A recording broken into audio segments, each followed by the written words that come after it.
medyo mas mabagal, mas pinaaari natin yung mas nito yung pagkakataon natin. Dahil yung mga boses natin, sabi ko nga, sigurado ko ng kulitin. Alam mo ko ito, kung pinakanta natin yung mga. Pinaaari ko yung para sa musika.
page 49.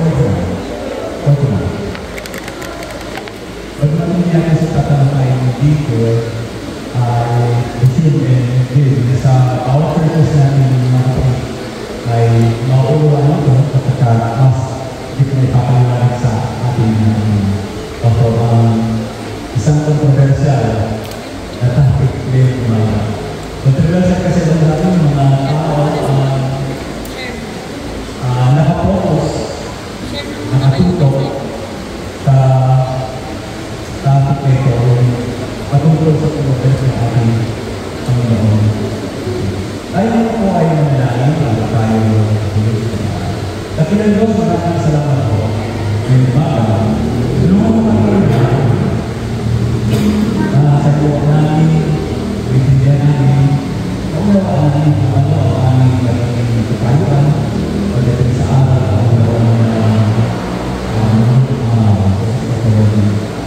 pray Lord for your mercy and grace, helping us that we need tulong sa ating Panginoon na maging plain and maging laksa na aming pagkakas sa bagay nito.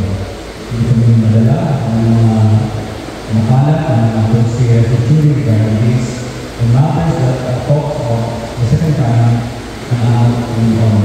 Ito po ang magbigay ng ilaw at pananaw, divine viewpoint na amin pong gagamitin sa aming pagharap sa mensaheng o sa topic nito sa buhay namin sa araw-araw. Kayo rin Panginoon, sa mga banal na Espiritu ang maging pagkakatulong namin at maintindihan namin Panginoon ang lahat ng mensahe patungkol sa bagay. Ito ang aming dalangin sa pangalan niyo na Jesus. Amen. Huwag kayo masyadong matakot sa mga title na ating pinag-aralan ngayon kasi ang tawag yan parang basta masyadong seminary edition yung naging topic yung mula bibliology, philology, ecclesiology, puro logic yung dulo. But it's a mere fact na terminology lang yun. Meron naman tayong katapat na kahulugan ng mga kataga na aming binatatay sa inyo. Sana nga po ay nare-request ang bawat isa atin pag pinag-usapan ng bibliology, pag-aaral ng Biblia, soteriology, pag-aaral sa kaligtasan, anthropology, pag-aaral sa tao. Ngayon naman, dadapot tayo sa animate yan, pwedeng tapos para dalawa. Okay, pag-usapan mo natin ang eschatology. Ano ba yung eschatology? Yan sa inyong booklet kung hindi nyo makikita. Ito ay pag-aaral tungkol sa mga huling panahon o bagay tulad ng pagbabalik ng ating Panginoong Hesus. At kasama na rin po yung paghukom at pagkabuhay ng huli yung ating tinatawag na bagong langit at bagong lupa. Layunin po itong pag-aaral na ito, itong mensahe na ito, bakit sinama namin sa ating saligan ng pananampalataya is because para maunawaan natin kung ano talaga ang tamang plano ng ating Panginoong Diyos regarding po sa magiging wakas ng mga panahon tayo ng hangganan. Okay? Ano ba naman? Hindi pitikip mo lang yung nasa para maging close din ka.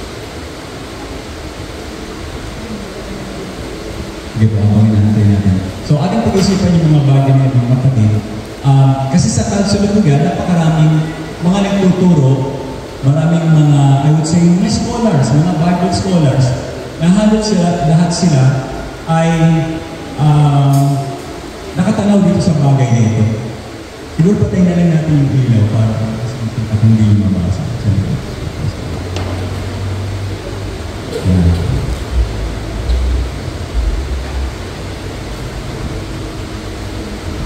Click lang, click lang. Okay po. Pero ang point is this, we don't need to be loyal sa isang theologian o sa isang mangangaral. Dahil yun ang kanyang view, di na rin tayo kakapit. Remember, meron tayong hawak na banal na kasulatan. At yan ang dapat na sumasala sa mga topic na pinag-aaralan natin at naunawaan natin. I-check natin maigi kung yun ba talaga ang sinasabi ng banal na kasulatan. Para po sa pagsisimula ng ating mga puntos, meron dalawang bagay na I would say pangunahing paraan ng interpretasyon ng subject na ito. Hindi pwede mo animate, yun lang natin.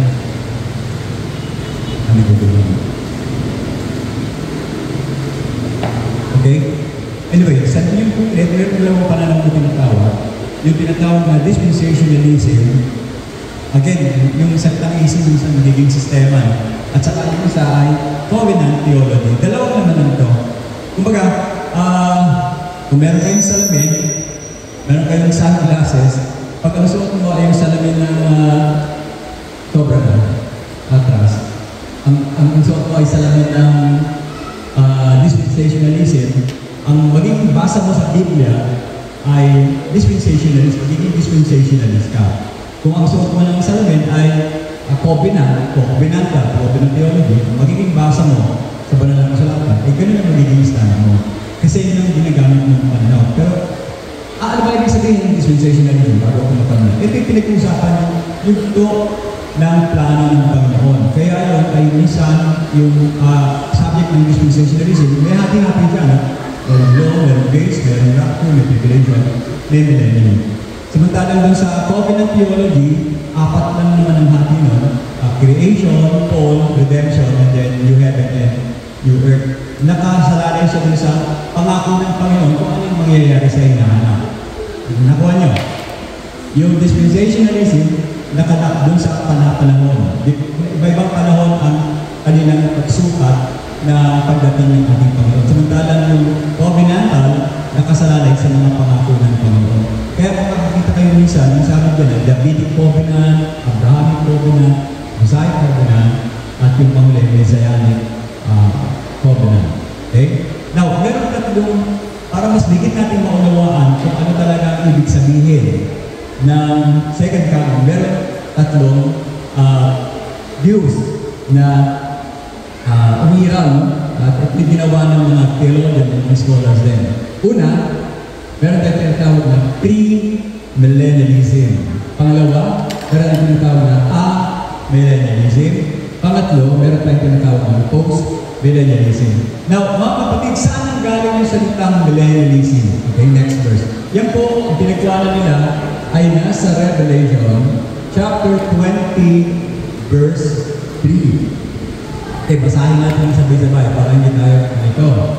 Okay, chapter 20 verses 1 hanggang verse 3. At nakita ko ang isang anghel na bumababa mula sa langit. Siya ay naglayin na susi na walang hanggang kaliliman.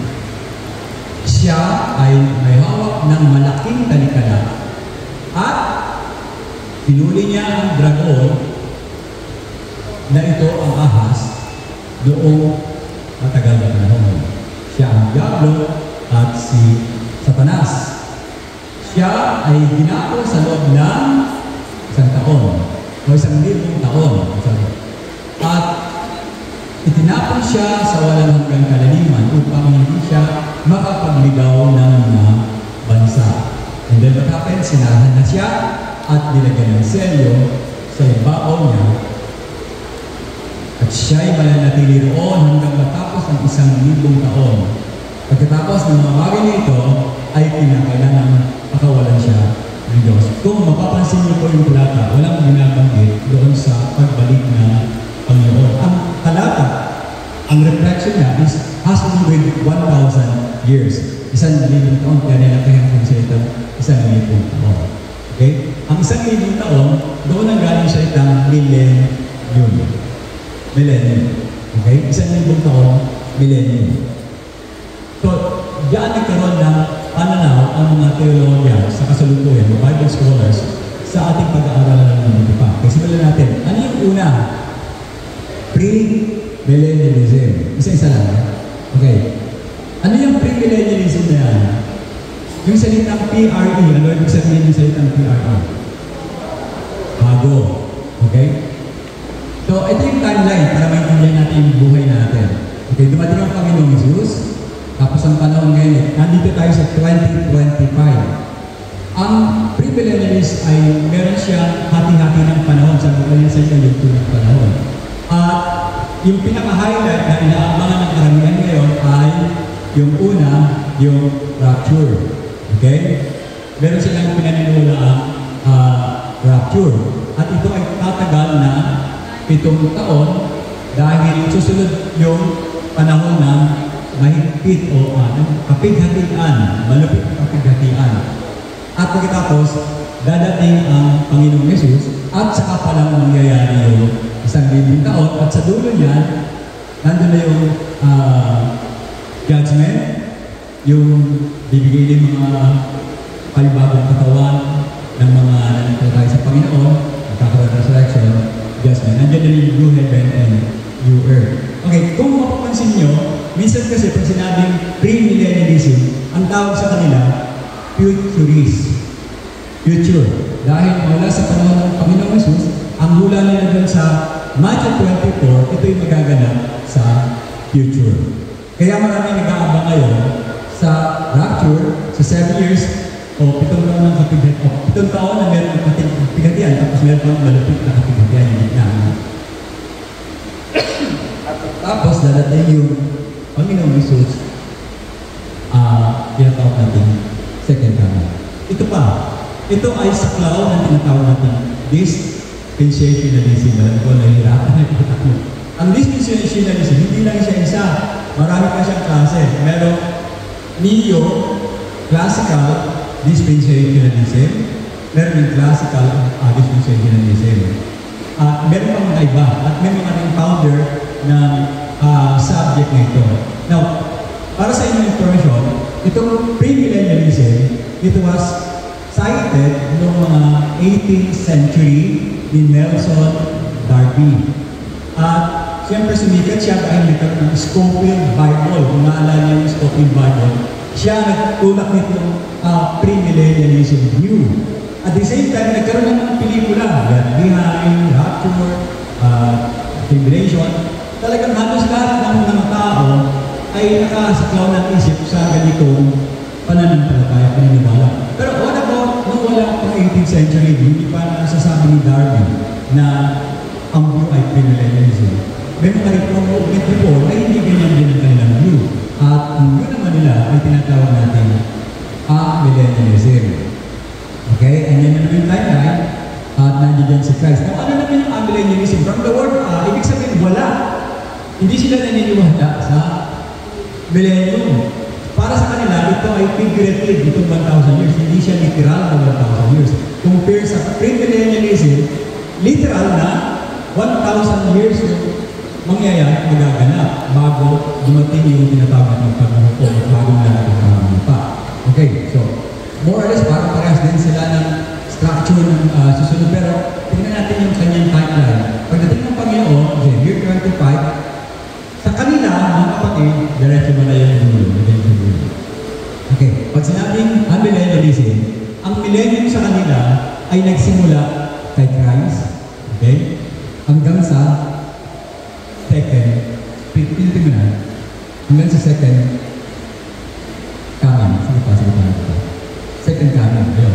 So, hindi siya nagsimula dun sa rapture, kung hindi nagsimula siya sa panahon ni Christ at matatapos sa second coming. Ano bang meron sa millennialism? Okay, sa kanila, ang tribulation, nakikita niyo yung kulay pula na yun, yung pula. Sa kanila, diyan na nangyari yung 7 years na tribulation. Okay? At pagkatapos, ang paniwala nila, si Christ nag-ahari doon sa langit at nag-ahari din dito sa church. Sa church lang, hindi sa lahat. Ang pag-ahari daw ni Christ nandun sa langit at saka sa church. Kaya makikita mo yung mga tao ito, minsan, hindi sila concerned sa evangelism. Wala, hindi sila nag-evangelize sa mga tao. Dahil ang concern na nila ay sa loob ng church. At sa kanila, yung tribulation, ongoing pa rin. Bagamat nangyari na, pero ang paniwala nila, hanggang sa panahon natin ngayon, tuloy-tuloy yung tribulation. Okay? So nakita niyo yung view na ito ay view ng millennialism. May mga magagaling din scholars na yan ang kanilang pinakatitan. Okay? Okay? Hindi mo rin sasabihin na ordinaryo theologian lang. Magagaling din ang mga theologians. Pero yan ang kanilang view pagdating sa second coming. Pangatlo, yung tinatawag natin post-millennialism. Okay? Parang similar din sila sa amillennialism. Kasi literal din sa kanila yung millennium. Diretso. Pero sa kanila, meron silang specific na term kasi meron silang mga biblical support doon sa pinagkukuhanan nila ng 1,000 years. Para sa kanila, okay, ito para sa kanila, Matthew 24, verse 36, tandaan yung chapter 25, ang second coming. Okay? Yung verse na pinakakita nila para doon sa second coming, yung pagbabalik ng Panginoon, nagsisimula sa Matthew 24, verse 36. Samantalang sa premillennial, Matthew 24, verse 1 hanggang verse 35 o 34. Okay? Doon yung second coming ng premillennial. Now, ano naman pagkakaiba ng amillennialism? Bagamat parehas sila na 1,000 years ay hindi literal. Okay, sa post-millennialism, si Christ nag-ahari sa langit, nag-ahari sa church, at nag-ahari sa lahat ng sulok na kung saan para makapenetrate ang mabuting balita. Ibig sabihin, kumpara natin yung amillennialist sa post-millennialist, yung amillennialist, pessimistic sila. Samantalang itong post-millennialism ay optimism o optimistic. Maganda ng maganda ang daigdig. Hindi sila naniniwala sa darating na Antichrist, hindi sila darating sa mga naniniwala ng tribulation. Dahil sa kanila, tapos na yung panahon na yon. Nangyayari na noong 70 AD. Okay? Kung kailan ginibayang Jerusalem, Temple, din ang kanilang tinatanggap na 7 years tribulation. Now, yan yung tatlong views ng pagdating ng ating Panginoong Jesus. Meron tayong tinatawag na pre-millennialism, meron tayong tinatawag na amillennialism, at saka meron tayong tinatawag na post-millennialism. Nag-aaway, di ba? In fact, meron dalawang teologya na magkaibigan, pero magkaiba sila ng pananaw sa bagay nito. Yung isa, pre-millennialist, yung isa ay post-millennialist. Pero magkaibigan sila. Pero pagdating sa bagay nito, hindi sila magkasundo. Ganon din po sana ang maging katalo natin kapatid. Baka meron ibang pananaw, kapatid pa rin yan sa pananampalataya. Kailangan natin siyang respeto. Kasi depende yan sa pananampalataya mo siya. Wala kang karapatan para ihusgahan siya, mali yan. Now, ito pa, dadagdag ko pa sa inyo. Yung pre-millennialist, sabi ko sa inyo, ang basa minsan ng mga ilan dyan ay futurist. Mahilig silang mag-detect ng mga sakit-sakit yan na nilalagay nila sa future. Okay? Samantalang yung amillennialist naman, sila ay historist na tinatawag. Historist. Kaya sa kanila yung tribulation, dire-diretso eh. Hanggang ngayon may tribulation pa. At sometimes, tinatawag din sila idealist. Dahil mahilig sila sa mga prinsipyo. At itong post-millennialism, minsan, hati-hati din yan eh. Meron tinatawag na preterist.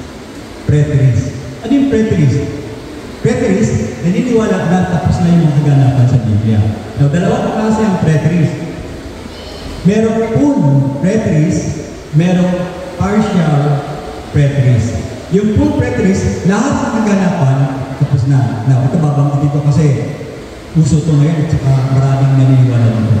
Si Pastor Ed Lapins ay full preterist. Kaya nagiging heretic yung dating sa kanyang dahil sa kanya, ang second coming nangyari na. Pagka daw nandito mo si Christ, second coming din. Hindi niya tinatanggap yung ibang events na nasa pananampalataya.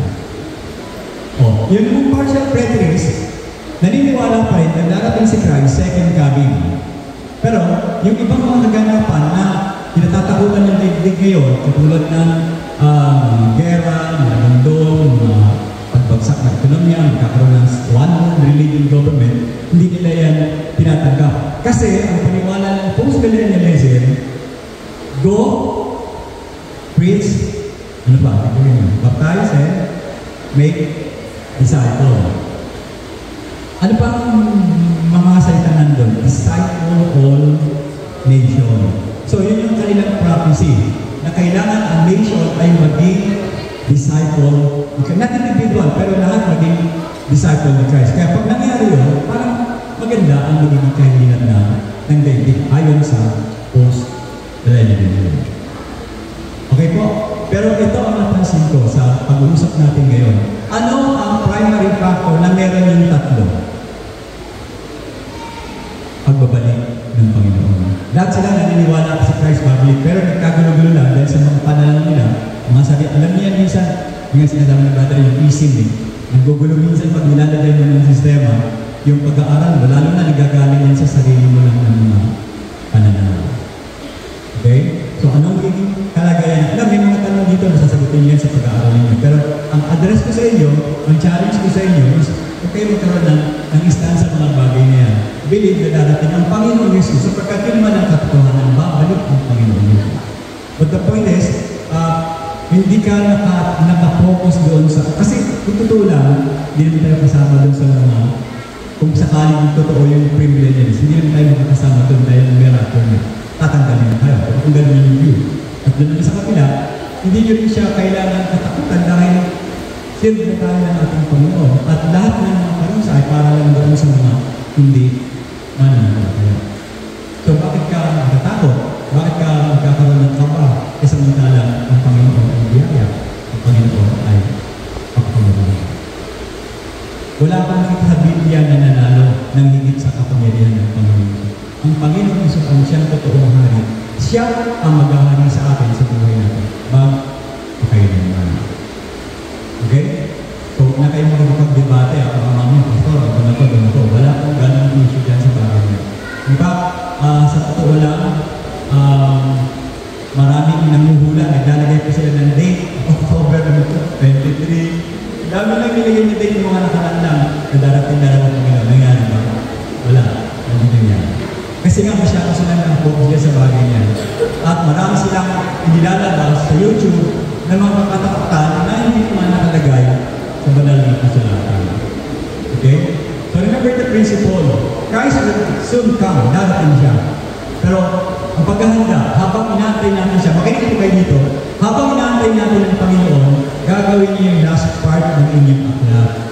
Yan ang pinakamahalaga na dapat hindi niyo kakalimutan. Magbabahagi kayo ng kaligtasan o mabuting balita sa hindi pa nakakilala sa Panginoon. Kasi yun ang namutos niya, diba? Go! All authority is given to me on heaven and on earth. Go, make disciples, teach them, and baptize them. Yan ang dapat natin pinagkakaabalahan. Ating dumating man ngayon, ating sa habang panahon, more or less nababahagi natin ang mabuting balita. Okay? Now, what about mabuting balita? Alam ko po, itong camp na ito ay tinadya upang malaman namin ang kalagayan ng bawat isa sa inyo.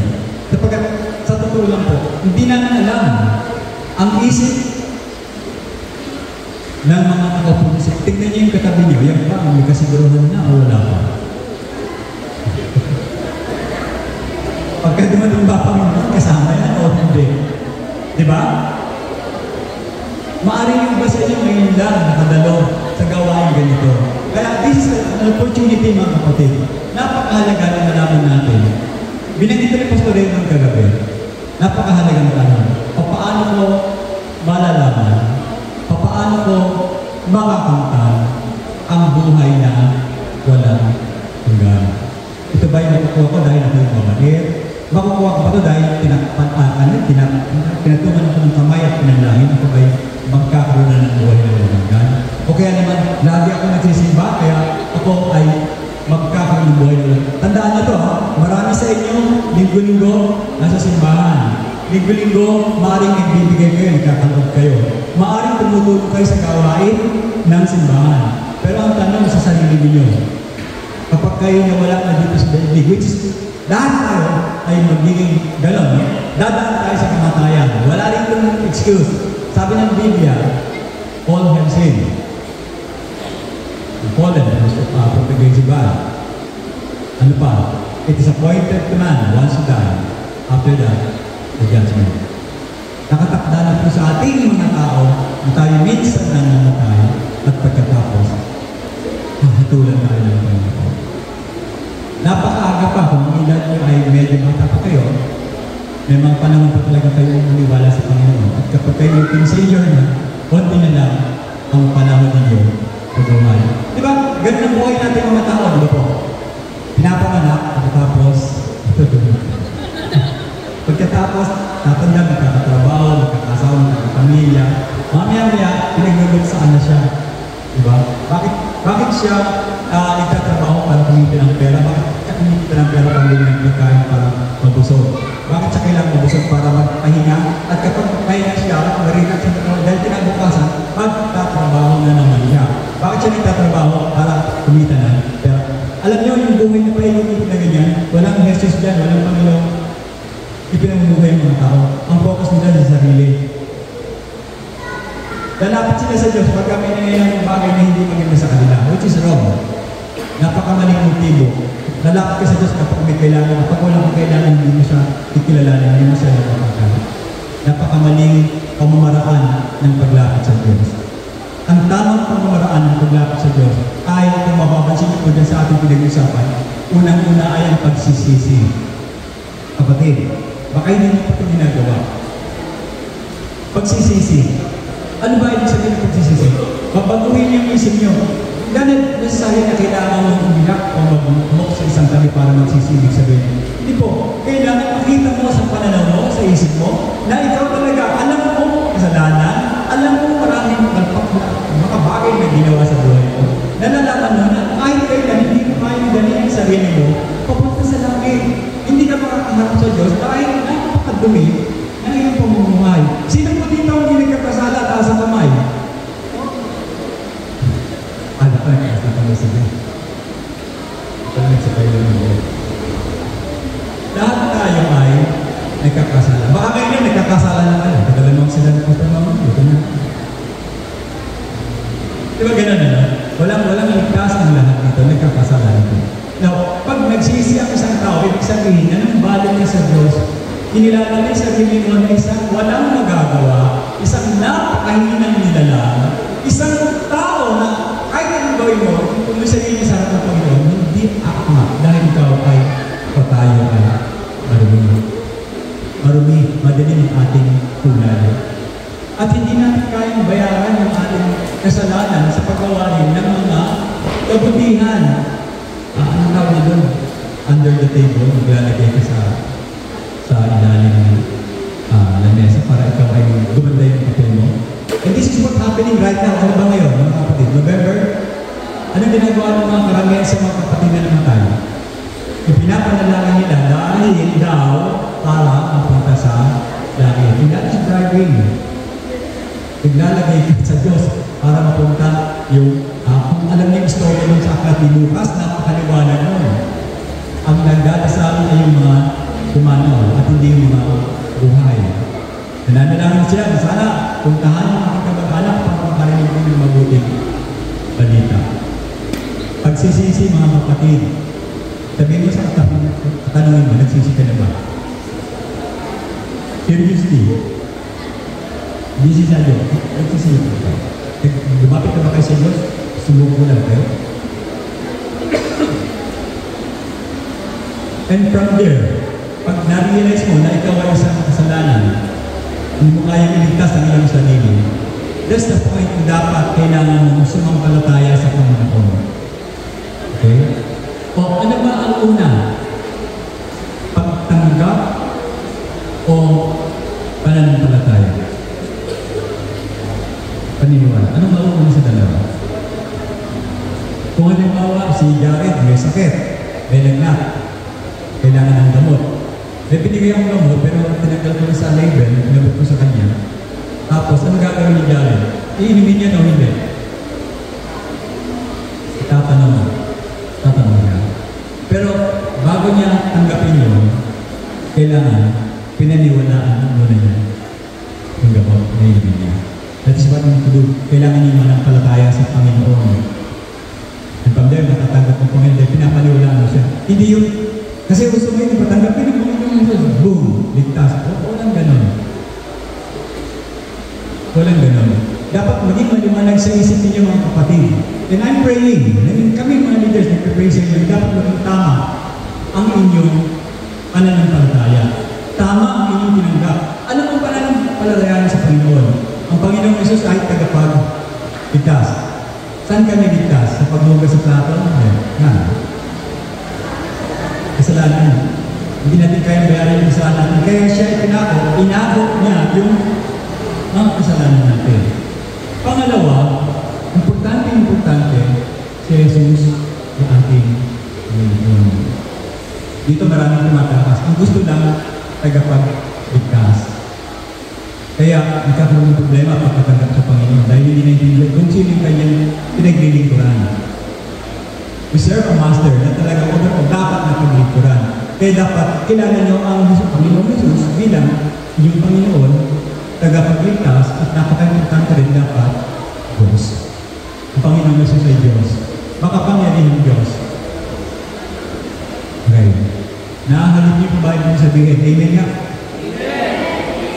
Tagapagligtas, Panginoon, at higit sa lahat, siya ay makapangyarihan ng Diyos.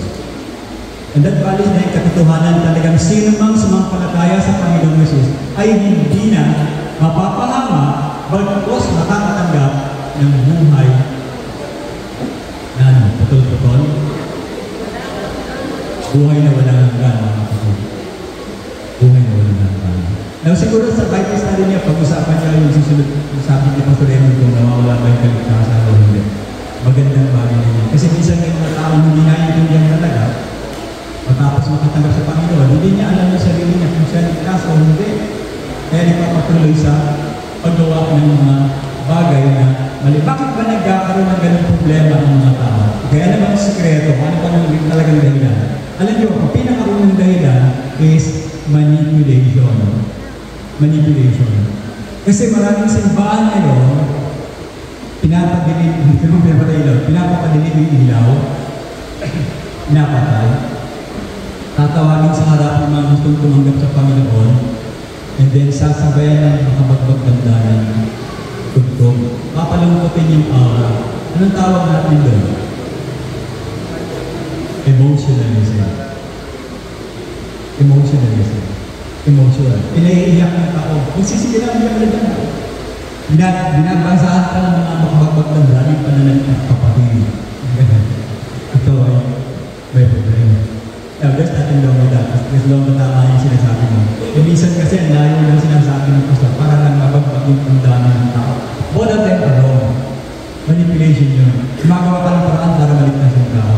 It is only God who does the work of salvation. Kahit anong sitwasyon nyo, pwede mangyari na ikaw ay makatanggap sa Panginoon Jesus. Kahit na walang palungkot na music, kahit na hindi madilim yung lugar, kahit na nasaan ka sa sitwasyon, ang importante dapat naunawaan mo yung pinag-uusapan. Kaya ito hindi dapat binibigay ng simple lang eh. Inaalam talaga, tinututukan yung pinag-uusap. Pinatantayan mo rin, pinapalaw mo siya. Kung talagang naiintindihan niya yung iyong pinapaniwalaan at pinapanampalataya na yung nakabase sa banal na kasulatan. Naiintindihan niyo po ba? Na naging pinag-usapan natin.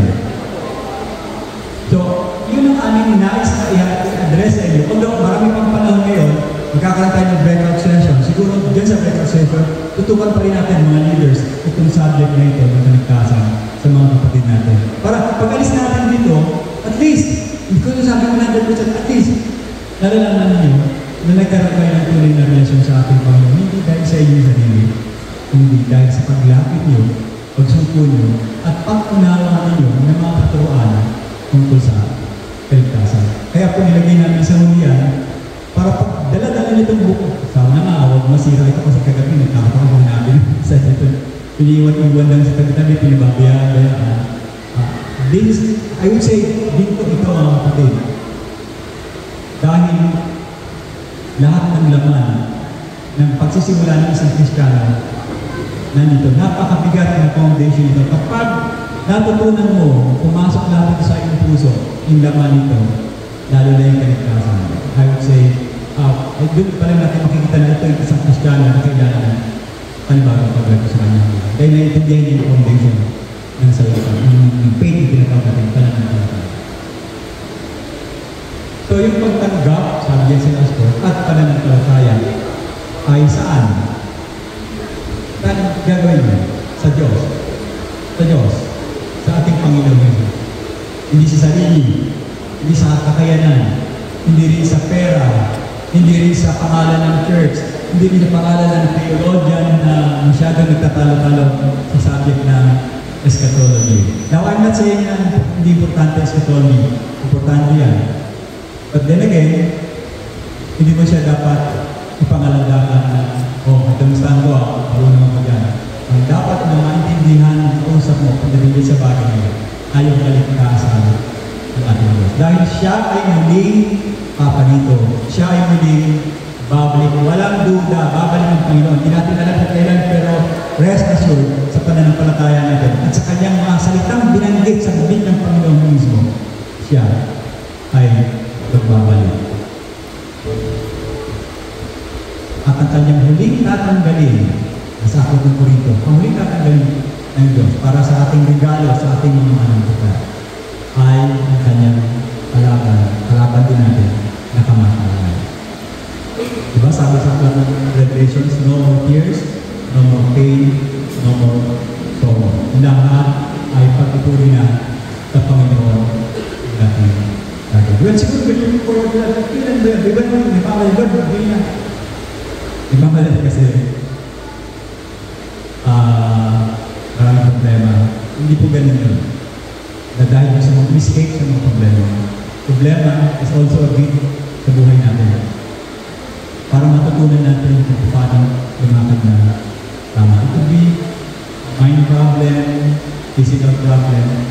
Lahat na niya ay kapalit na regalo ito kapag napasahan mo yung mga pagsubok. Ano nangyayari dun sa mga Kristiyano mo? Wala ba silang problema?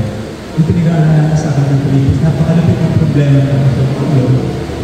Nangangaral siya, pero despite ang pangaral niya ng mabuting balita, what happened? Kinulong siya, binugbog, binutong, everything na hindi mo matatanggap, na puro kadiliman lang nakikita mo, it happened to the Apostle Paul. But then again, ano kung lumabas sa bibig ng Apostle Pablo, papuri ng Panginoon, naganap.